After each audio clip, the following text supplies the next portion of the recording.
Marimu, assalamu alaikum. Odaka kunyi. Kengana dangi lenki oga fobe kharangundini kenni génétique formel sunin kan kanne nangiri khamare me professeur Soumaré Boulay. Sadoga latono on a tout limé fini yogoni famu limé manafone génétique fina. C'est la science de l'hérédité, c'est-à-dire la science qui étudie la transmission des caractères héréditaires d'une génération à une autre. Génétique ngeen fobe kenni tagman su khayande nya tagman su ni khayme quoi sarano kat naw sarano katram sarano ngi tagman su khayni rum tagman su go bunyen timin kho giloye dofoye barakatoye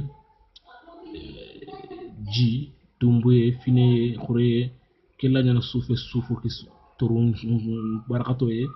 wala xan ko ne kendi mi xawa sado garon maremu onati fofu gan ngalintenya fofu gan birantenya adebirinteni ti bi funchunya moti bri funchu igati dan selil angana hadambere men fay misale soufe odangi system ni ado appareil ni misale keni qotti ngallenya ken nyimi ngallenya ige kangere tanjun kan fay oduko suuro dangiya angana soufe suutu anya sondo mena ferdille mena butte anya tin kuntara anya qotti anga fufutu nako birante kenya senya ngene na burndambe soganya ngalente ngene yitenya fotana ani na debrantenti ya bre funchu inter selil sasa oka taguma suku be kharangna taguma suku ile selil kin selil nyano ba ngalinde sugadu ajonga nyati bi funchu banya selil banya tadanga unité de base structurelle et fonctionnelle de tout être vivant. Mais ça qu'on autant d'anga de sous nok sutu agutaron minga aganya haram manya fo branti ngi ngona ngad nok sutu nok branti fi segene do yinte kamuranke anini selil nyaan ko ça man fon selil na burundi selil nyani itondi selil nyani misale ken selil animal nya selil sugado haram men debarata ko selil ko hakkon telema milliard hakkon selil sugadu adibirante ni kondwa ko haya ngay mako be selil sugadu ewa fete ngoy yata da membrane o dangi ke membrane ke no barangoy jingoy jike organisme ngi no ko mitochondrie appareil Golgi réticulum endoplasmique ke gan xane kundu ki an funche o fogo la ni funche nyam xa ina tala noyau ki aka corne wata la membrane nucléaire bouton wata da port nucléaire ko kundu muhimen ke be anako ke fogo gata nucléol ke munna fakken ken angata mengo angata birante suuri fofo gaya taguma se sugaya taguma suku isusu korosindan nike funche anako kiwaru gusugil funche ke ata nucléol ga birante ma birante ti chromosome nyenta il support le chromosome support de l'information génétique khaye taguma suku wala khaye akhibaru suutu ndan chromosome a chromosome haqqatini o yakanga kini nucléol be kundu sa so gra ko khaya onati chromosome ki kendi mambel a nyaxat jami no ngo afana fantene me kamma yat ki haqqatini ta chromatine aganari selil ko ganani mati bi funchu ganani jidi haqqati ganani taxandini baye haqqatana fillo baye so fillo ren leskebe gini leslinga anya naxto voilà chromosome ki haqqatini a condensante ni ngata chromatine agana ni gana selil ko ay taxande gana division selil haqqatinga kendi ma chromosome ke ana begme ana forme normale forme ke begla wa qarana a fay ke chromosome ni fay ke kundu chromosome support l'information génétique chromosome gaman for man fo ndoko igedi ngana ngana wasante ka fay ke fofu su ngana ko katineta voilà agana division haqqatinga gana kundu ken falle ken katché man fo ni protéine nyani ado aden anga tokom ko bresu abréviation ni idi toko gille nya kutuna anya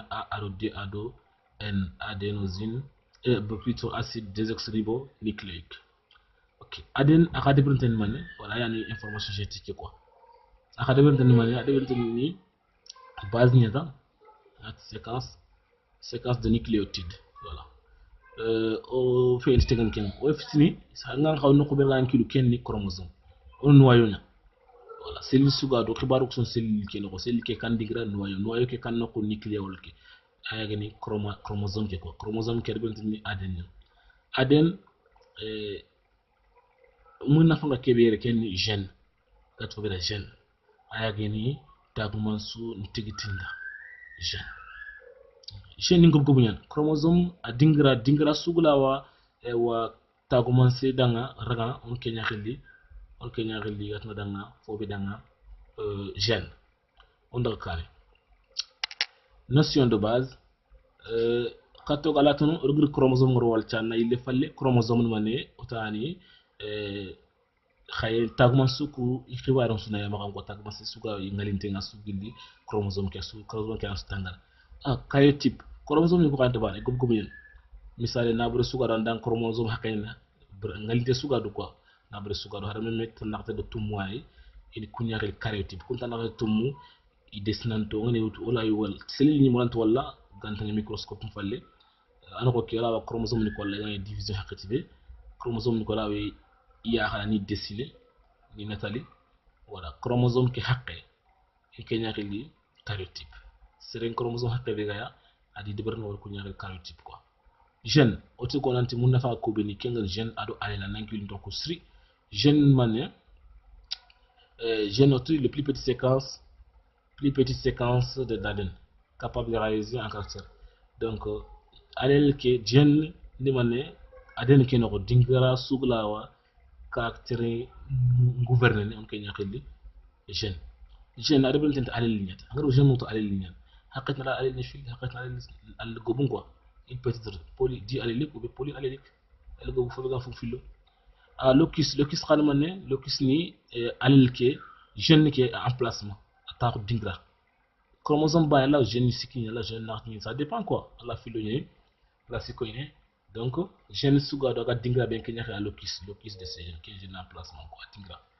allele autre chromosome be allele donc allele chaque version de chromosome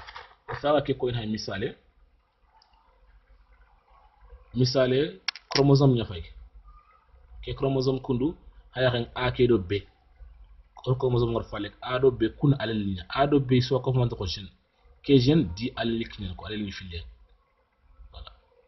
ara allele ben allele isu ko man to gène man fon locus kenni i dingra ka ita ko donga dire ke to locus voilà kiana dangi ok autosomique il y a chromosome qui est autosomique wala croisement qui est autosomique est relatif aux autosomes quoi chromosome ni ko tandu miro misalo sere nokut ko tan nakatero tumwani tan nakatero nakato ko kunsuni chromosome autosomal nya tan fillo ko kun chromosome gonosomique nya gonosomal qui détermine le sexe quoi kubega yiga waxu xala ko déterminer am compliqué kiana dangi gonosomique gonosomique voilà on attend homozygote il y a une cellule homozygote ou benati l'individu est homozygote a combiné en général on a une séquence de gènes filial gènes nakati at homozygote awreni qui a les mêmes formes alliques oga di taguma suku be gasfen dibate on filo wala nakata on surtout ko taguma standard do be gasfen dibate gène ku be ga gène sugadu allen ko sumban misale a do a wat ke gène homozygote l'individu est homozygote pour tel gène lui ici aussi il est homozygote homo même sumban quoi a plus sumban à contraire ni attegne hétérozygote génétique ngari nga safa ani fili baren dinko bare mucho inti ba ko hétérozygote nya ba alle me gana fo dumbe en a ko ga fo kulen khayre a wure sumbana a do b inti bana a plus do a inti bana misronya a plus nya wala a fo horo wala fo lo muslam bana kenya xindi homozygote hétérozygote contraire homozygote ni race pure hétérozygote na xri hybride dominance ken ni ro ati niye fog ni indi fo ma xam quoi récessivité kenni akhani ni nden kanya kha occasion de kebate kebe occasion da batte gedi ni nteyen dominant occasion de kebate aya ni indi quoi kenna dangi codominance on ko dominance kono fini fil na alil ni fil na alil ni kubeni bana sugami ni ndi funen makan ko lati e sakharan qenne wala sakhara qenne misal génotype génotype man kenni individu ke alil ni suga ni se présente la présentation de tous les allèles dans l'individu ou dans des gènes considérés quoi phénotype ngana mané akara ko génotype mo ngaka phénotype ngi kubele ngi nindi on kumbara sabana génotype ni ron parenthèse ni naka bunda solu naka kha phénotype ki ngi rono ku meni naka quoi crochet entre crochet hybridation kendi na ni na ngalin to fili ni croisé ni second mais ananya